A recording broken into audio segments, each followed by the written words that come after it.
Terror attack highlights de Blasio's strained relationships. With the election only about a week away, New York City Mayor Bill de Blasio was supposed to be preparing for his final debate.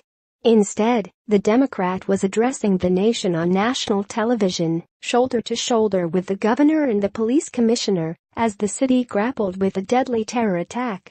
This was an act of terror, and a particularly cowardly act of terror, a solemn de Blasio declared less than a day after a man driving a pickup truck killed 8 people on a Manhattan bike path. "We know this action was intended to break our spirit.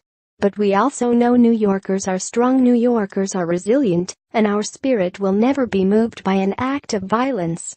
It was not a moment the first-term Democrat wanted, but one that colors the final day's sprint to Tuesday's election. Facing little more than token opposition, de Blasio is still expected to cruise to victory. But the attack highlights his complicated relationships with Democratic New York Governor Andrew Cuomo and Republican President Donald Trump, relationships that may be moving in opposite directions as he moves closer to securing a second term as chief executive of America's largest city.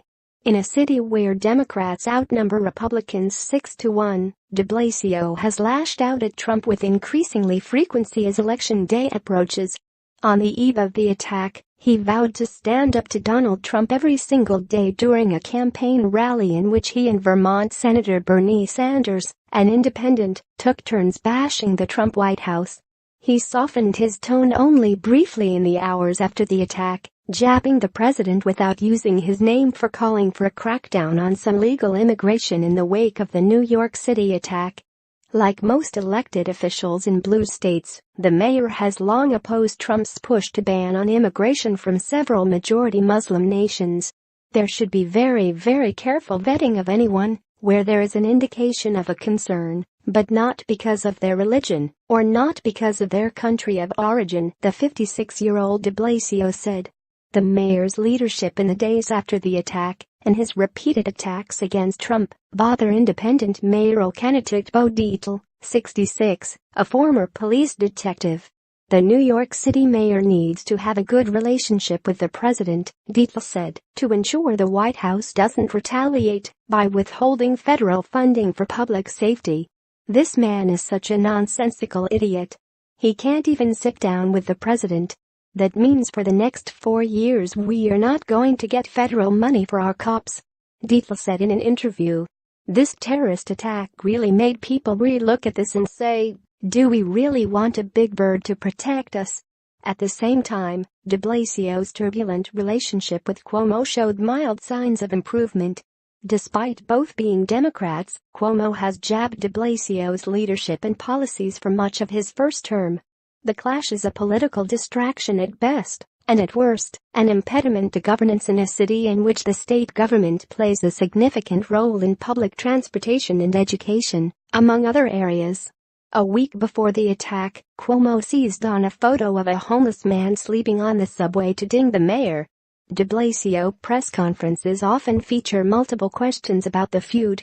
It's no secret that there's no great love lost between the two of them. Two alpha male politicians in powerful positions, said Bill Bratton, the city police commissioner under de Blasio until 2016. They have to work together. Sometimes they do, and sometimes they don't. Bratton added, but in moments of crisis, those political differences are put aside for the public good. Indeed, Cuomo and de Blasio stood side by side in the days after the attack, united in their condemnation of terrorism and Trump's decision to blame Democrats' immigration policies for the violence less than 24 hours after the attack. Whether the spirit of cooperation will continue between the New York Democrats is an open question. Republican candidate, 36-year-old State Assemblywoman Nicole Malliotakis, vowed to improve the mayor's relationship with the state and federal government if elected. We're going to work with our partners in government to get the resources we need in our city, she said during a press conference this week as she accepted an endorsement from the MTA's police union. I feel that people have just had it with Bill de Blasio.